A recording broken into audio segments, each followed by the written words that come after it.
के लिए बड़ा इंटरेस्टिंग दिन था, खास तौर पर बिग बैश, क्योंकि all the Babar fans are abuzz once again, तो वो बाबरिस्तान वाला एलिमेंट दोबारा से नजर आ गया। बाबर स्कोर हाफ सेंचुरी और उनकी पहली हाफ सेंचुरी में बिग बैश में नजर आ गई, तो I think that 50 run really made a difference. But overall बड़ी परफॉर्मेंसेस वहाँ पर रही है। Sydney Sixers finally won the first match ever, लेकिन उससे पहले बड़ी हाई इंटेंसिटी क्रिकेट हमने देख ली, 250 से ज़्यादा रन भी चेज हो रहे थे। पाकिस्तानी प्लेयर्स का इम्पैक्ट तो हम बार बार डिस्कस करते रहेंगे, लेकिन पहले बाबर आजम की बात करनी है। तो सना मीर आज बड़े ऑन सॉन्ग नजर आए, played like the typical Babar Azam that we know, उन्होंने कुछ स्पेशल नहीं किया आज आउट ऑफ द बॉक्स। बिल्कुल, आई थिंक आज कंफर्टेबल नजर आए, आज ऐसा नजर आ रहा था कि कॉन्फिडेंस भी उनका नजर आ रहा था, और साथ खैर उनकी जो उनके पार्टनर थे सारा प्रेशर उन्होंने भी ऑफ कर दिया। बट मजा ही आ रहा था बाबर की प्रॉपर, हमें जो cover drives down the ground बहुत खूबसूरत खेला। शादाब को भी आगे हाथों लिया है, तो वो भी एक मजे का फैक्टर जरूर था। But obviously run on the board 50 करना बड़ा जरूरी था। एक शॉट जो डाउन द ग्राउंड खेली वो बहुत ही खूबसूरत, यहाँ से नेक्स्ट जब आके दिखाएंगे। ये बहुत ही अच्छा शॉट, इसमें नजर आ रहा है कि बाउंस को अब थोड़ा सा एडजस्ट कर लिया उन्होंने, तो ये अच्छी चीज नजर आई। बट जिस बॉल पे आउट हुआ उसमें आप लिटरली आप बैट देख सकते हैं, बिकॉज हम लोग जब इस पोजीशन पे अपनी पिच पे चले जाते हैं तो ऑलमोस्ट हिप हाइट से आप उसको कनेक्ट कर देते, तो वहां से शुरू हुआ उनका हाथ, और आज जाते जाते यहाँ पर क्यों कनेक्ट नहीं हो सका। तो वो ऑस्ट्रेलियन बाउंस की आपको खास तौर पे जब आप ये डिस्मिशन देखेंगे कि एज ए प्लेयर आपको कितना एडजस्ट करना पड़ता है हाइट के साथ, तो ऑब्वियसली आपकी मसल मेमोरी बनी होती है। बट अच्छी चीज़ ये है कि बाबर आजम ने 2 ही मैचेस में एडजस्ट कर लिया और तीसरे मैच में 50 कर दी। इंटरेस्टिंग ये है कि इस मैच में 2 ऐसे प्लेयर्स थे जिनके बारे में बहुत ज्यादा बात की जा रही है पाकिस्तान के सर्कल्स में। एक तो ऑलरेडी T20 स्क्वाड का हिस्सा होंगे, पहले भी अभी हाल ही में रहे हैं ट्राई सीरीज में। एक जो है वो वर्ल्ड कप में जगह बना लेंगे, वो भी आज एक्शन में थे और वो शादाब खान थे। तो एक इंटरेस्टिंग मैचअप था दोनों के दरमियान। नहीं, इंटरेस्टिंग तो था, लेकिन शादाब जैसे आप कह रहे हैं कि नंबर 6 पे बैटिंग करे, आज बैटिंग तो बड़ी ज़बरदस्त कर रहा है। मतलब बहुत ही कोई एक्स्ट्रॉर्डनरी बात होगी कि वहाँ पे बॉलिंग में, क्योंकि जिस तरह बिग बैश चल रही है 250 हो रहा है, कभी 200 हो रहा है, कभी इस तरह हो रहा है, तो वहाँ पे स्पिनर का, स्पेशली जिस स्पिनर का थोड़ा सा उनके लिए मुश्किलात ज़रूर हैं, क्योंकि आप फिगर्स देखेंगे ना, आप कहेंगे नहीं यार। नहीं, आप उनके फिगर्स 4 ओवर से कैलकुलेट कर रहे हैं ना, आप उसको हाफ कर लेना, वहाँ पर तो 2 ही ओवर करते हैं, वहाँ 4 तो नहीं करते। 2 करना है, 2 करते हैं। बैटिंग कहाँ करनी है? 6 नंबर 6, और बाकी कहाँ जाएंगे? बाकी फील्डिंग करेंगे पॉइंट पे। ठीक है, जैसे आप फील्डिंग करेंगे, जैसे बस आपने टीम बना ली, अब हम क्या करें। मैं वाइस कप्तान भी कह देता हूँ, एक और जो है एलिमेंट दे देता हूँ। तो कप्तान भी खेलेगा, वाइस कप्तान भी खेलेगा? नहीं, वाइस कप्तान खेलेगा, कप्तान तो वही रहेगा। अच्छा, कप्तान कप्तान ही जा रहा है। तो बैटिंग ऑर्डर कैसे सेट करनी है? बैटिंग ऑर्डर नंबर 6 पे, 5 पे आपके वैसे नंबर 6 पे वैसे आप भाई मोहम्मद नवाज कह रहे थे नंबर 6 पे। नहीं, वो 7 पे, वो 7 पे 11 में वैसे नंबर 6 पे कौन? फहीम अशरफ नहीं खेलेंगे ना? नहीं, वैसे नंबर 6 पे आता कौन? नंबर 6 के ऊपर फहीम अशरफ नहीं खेलता, वैसे नंबर 6 पे आता कौन? सलमान अली आगा। नंबर 5 पे फखर 4 पर आते फखर हैं, विकेट कीपर आपका आता है। फखर आता 6 पे? नहीं, फखर तो 4 पे खेल रहा कहाँ है। पे? बाबर आजम 3 हो गए, फखर आपका 4 हो गया, 5 पे सलमान अली आगा आ गया आपसे, ठीक है। और नंबर 6 के ऊपर आप लेकर आने तक आपको, तो वो जो उस्मान खान है, वो उसको रामदीप वाला आपने फॉर्मूला दिया तो है। मैंने फॉर्मूला आपने कहा था कि विकेट कीपर खिला दो। विकेट कीपर कौन करे, तो कौन करेगा? उस्मान।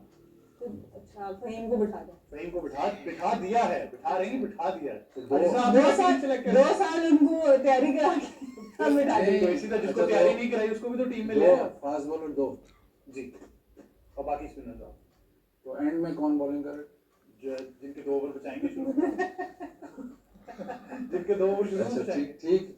लेकिन आप वो बाकी बातें छोड़ें, आप ये ऑस्ट्रेलिया, ये जो बिग बैश है इसको देखें आप। एक तो बाबर को लेके, बाबर बैटिंग कहाँ पे कर रहा है? ओपन करेंगे, तो उसको अपना जो सबसे प्रीमियर स्पॉट है उस पर ही खिला रहे हैं। प्लस जो दूसरी बात है, इस दफ़ा हमने देखा कि बिग बैश में पाकिस्तानी प्लेयर्स उठाए और कितना उस पर कितना फोकस हुआ है, कितना ज़्यादा। मतलब पहले भी पाकिस्तान के काफ़ी प्लेयर्स खेले हैं, बड़े बड़े प्लेयर्स खेले हैं, ऐसे नहीं है कि बिग बैश में कोई खेला नहीं। लेकिन इन्होंने मार्केटिंग कैसे की है इस वक्त पाकिस्तानी प्लेयर्स की। अश्विन को भी इन्होंने साइन किया था, अश्विन खराब फिट हो गया क्या, वो जाने से अब इसके पीछे शोएब भाई होते तो बड़ा मजा आता। इसके पीछे आप थ्योरी देखें, थ्योरी ये है कि शायद उनको ये पता है कि सबसे ज़्यादा जो नंबर्स आते हैं या जो फॉलोइंग आती है वो इंडिया पाकिस्तान से आती है।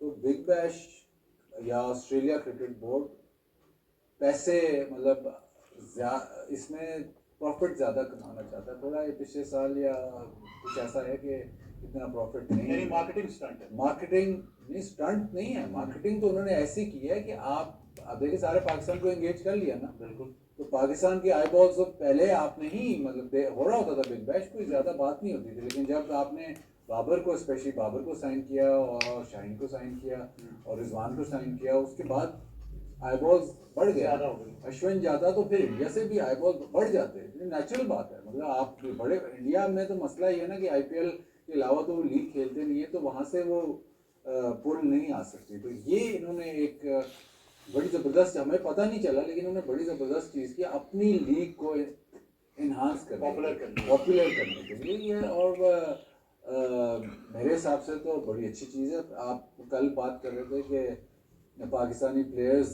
अगर वापस आ जाएंगे तो मेरे हिसाब से वो आने नहीं देंगे। नहीं, वो तो हो गया, वो तो मेरे ख्याल से नहीं आ रहे। और ये डील उससे पहले हुई होगी, क्योंकि उन्होंने ये देख के ही किया ना साइन किया कि पूरे कि साइन किया ताकि यहाँ से वो अब आप ये 3-4 प्लेयर्स, पाकिस्तानी प्लेयर्स आप इस वक्त अगर आप निकाल लेंगे बिग बैश से, तो एकदम वो पाकिस्तान में उसकी जो एकदम अभी फॉलोइंग हर कोई बात कर रहा है वो ख़त्म हो जाएगी। तो वो मेरे ऑस्ट्रेलिया भी अफोर्ड नहीं कर सकता। और एक बात और है कि बाबर का स्कोर करना ना सिर्फ ज़ाहिर हमें तो अच्छा लगता है ये, लेकिन उनके लिए भी बहुत अच्छा है। उनके लिए भी बहुत ज़रूरी है कि बाबर स्पेशली रन्स करे, क्योंकि फिर पाकिस्तान की और मतलब लगा रहेगा कि नहीं यार बाबर खेला, बाबर को आइकॉन नहीं ना। मार्केटिंग और आईबॉल्स के लिए बहुत ज़रूरी है कि ये एक तो काफ़ी सारे मैचेस खेलें पाकिस्तानी जो उन्होंने रखे, प्लस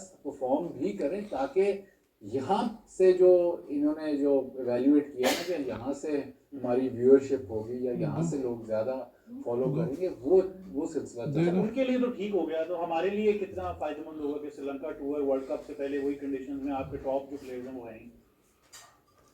3 मैचेस से कितना को फर्क पड़ जाएगा? फर्क पड़ जाएगा। जिसने खेलने ही 3 मैच है टीम में आने के लिए, वो तो 3 भी नहीं खेलेगा। कौन? शादाब। वो तो आपको फर्क पड़ा ना। मुझे तो नहीं 3 मैचेस से कितना का फर्क पड़ जाएगा, लेकिन मतलब अगर ये कंसिस्टेंट ये जो 3-4-5 प्लेयर कंसिस्टेंटली T20 क्रिकेट खेल रहे हैं बिफोर द वर्ल्ड कप, तो प्रिपरेशन तो फिर भी अच्छी है ना। ये तो नहीं है कि चलो 3 मैच अच्छा बुला लेते हैं, 3 मैच खेलेंगे उसके बाद क्या फिर बैठ जाएं।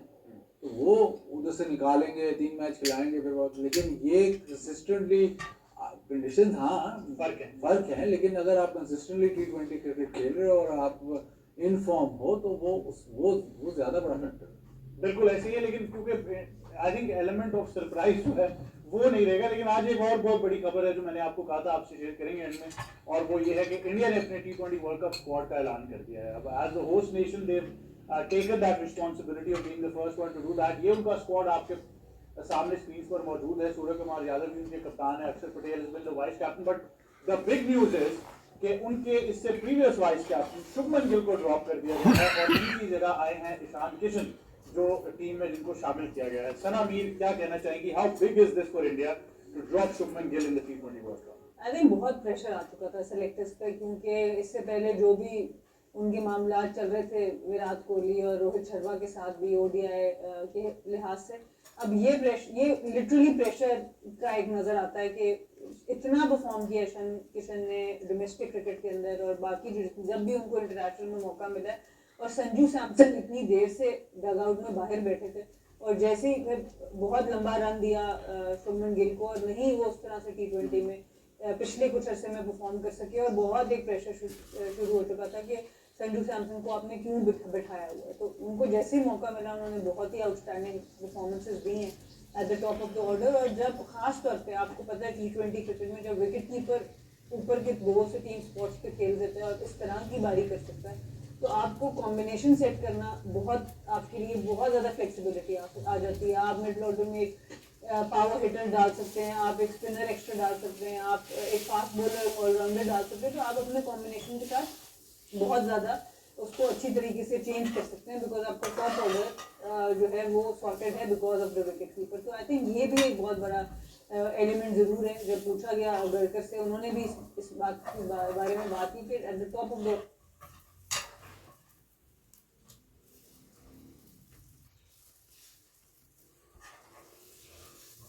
द विकेट कीपर का होना तो बहुत बड़ा डिसीजन है शुभमन की, जिस तरह की पीआर और जिस तरह का उनका एक स्टेटस बन चुका है, उनको इस तरह से ड्रॉप करना but I think the right one. The right one indeed as well, but it can go either way.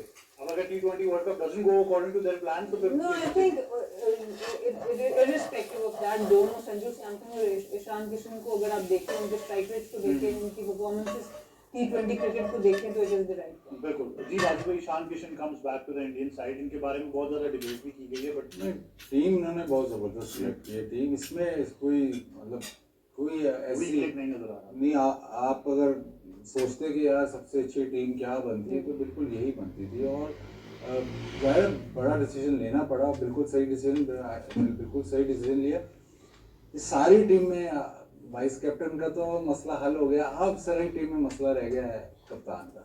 Sky से रन्स नहीं हो रहे, वो टीम शीम सब बेहतरीन है, लेकिन आपका जो लीडर है उससे काफ़ी देर से रन्स नहीं हो रहे। उसका रन्स करना बहुत इंपॉर्टेंट है। वो खेलता भी मतलब इंपॉर्टेंट नंबर्स पे है, और फिर वो जब कप्तान रन्स नहीं कर रहा होता, जब उसकी फॉर्म ख़राब होती है, तो फिर कप्तानी में भी वो थोड़ा सा असर आना